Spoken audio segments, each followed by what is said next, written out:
एक बार की बात है, एक छोटे से शहर में एक गोलची नाम का एक छोटा लड़का रहता था। वो अपने पिता के कारोबार में भी मदद कर दिया करता था। वो सामान बेचने में बहुत ही तेज था, हमेशा मुनाफा ही होता था। आज देखना, मैं ये सामान बेचकर पैसे तो कमाऊंगा ही और अंकल से कुछ टॉफीज भी ले आऊंगा। और बिल्कुल ऐसा ही हुआ। वो टॉफीज पाकर बहुत खुश हुआ और मजे से घर लौटा। एक दिन किसी काम से उसके माता पिता को दूसरे शहर जाना पड़ा। गोलची, अपना ख्याल रखना, हम कल तक सामान लेकर वापस आ जाएंगे। जी पिताजी। और शाम को पीछे से घर पर उसके मामा जी उससे मिलने आए। गोलची अपने मामा को देखकर बहुत खुश हुआ। उसने अपने मामा जी को खाना खिलाया और रात भी हो गई थी तो दोनों सो गए। सुबह जब मामा जी वापस जा रहे थे तो उन्होंने कहा, मैं तुम्हारे लिए एक तोहफा लाया हूँ बेटा। ये क्या मामा जी, पुरानी टोपी? ये कोई मामूली टोपी नहीं बेटा, ये जादुई टोपी है। मामा जी, आप मेरे साथ मजाक कर रहे हैं क्या?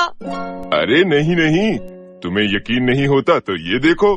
मामा ने टोपी सिर पर रखी, फिर टोपी उठाई और उस टोपी के अंदर से एक सोने का सिक्का निकल आया।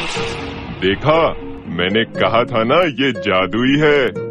हाँ मामा जी, सच में। अब जब माँ और पिताजी वापस आएंगे तो वो ढेर सारे सोने के सिक्के देखकर खुश हो जाएंगे। पर बेटा, एक बात का ख्याल रखना, इसका इस्तेमाल ज्यादा मत करना, क्योंकि अगर इसका इस्तेमाल एक हफ्ते में 3 बार से ज्यादा किया गया तो तुम छोटे होते चले जाओगे। जी मामा जी, मैं ख्याल रखूंगा। उसे तोहफा देकर मामा जी चले गए तो गोलची ने टोपी पहनी, उठाई और उसमें उसे सोने का सिक्का मिला। फिर उसे मामा जी की कही बात याद आ गई। मामा जी ने कहा था ज्यादा इस्तेमाल नहीं करना है, मैं इसे संभाल कर रख देता हूँ, अगले हफ्ते फिर से सिक्के निकालूंगा। टोपी रखकर गोलची सो गया, पर उसे नींद नहीं आई। उसने सोचा, अगर मेरा कद छोटा हो भी गया तो क्या हुआ, लंबा होने के लिए तो पूरी जिंदगी पड़ी है। माँ पिताजी को खुश करने के लिए सिक्के निकालने ही होंगे। वो उठा, उसने टोपी निकाली और टोपी से सिक्के निकालने शुरू कर दिए। धीरे धीरे सिक्कों का ढेर लग गया और देखते ही देखते उसका कद छोटा होता चला गया। जब उसे लगा कि काफी सिक्के इकट्ठे हो गए हैं तो उसने टोपी निकाली और बिस्तर पर चढ़ने लगा, पर वो इतना छोटा हो गया था कि बिस्तर पर चढ़ ही नहीं पाया। उसे एहसास हुआ कि उसका कद तो कुछ ज्यादा ही छोटा हो गया है।